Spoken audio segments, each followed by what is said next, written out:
Abraham was favored by God because he was righteous and he did what God wanted. He did what pleased God, and so he was favored by God. If you take his whole family, the only person who was selected for favor by God was Abraham. And so God can select you for favor. That is, if you seek his favor and if you do the things that please him.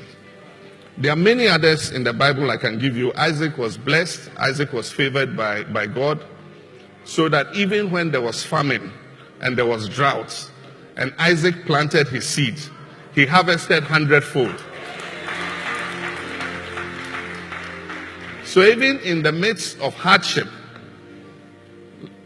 like the economy is hard, a lot of people say, "Nkoye, things are hard."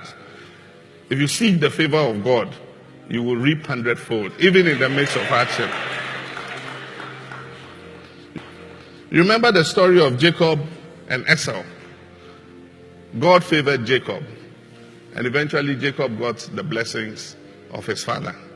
And Jacob prospered and became a very rich man, very wealthy. Remember the story of Joseph. Joseph was sold into bondage by his brothers. And God has a purpose for everything. You think that it was a calamity that had befallen Joseph, because to be sold by your brothers to slave traders, not knowing where they are taking you, Joseph must have felt very betrayed and very sad that his brothers would do that to him. But God had a plan. And so the slave traders took him to Egypt. And if you remember, they put him in Potiphar's house. And then he had a problem and he was put in prison. And then the Pharaoh had some dreams, and it was only Joseph who was able to interpret those dreams. And so Pharaoh brought him and made him his chief minister. And eventually, it was him who saved his brothers who had sold him into slavery. Because his brothers, there was a famine, and they had no food.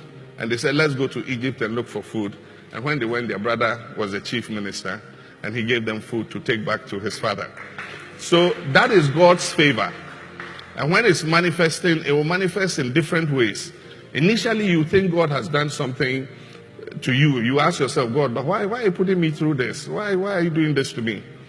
But in the end, when you have hindsight, you see that God was preparing you to manifest the favor that he had placed in you.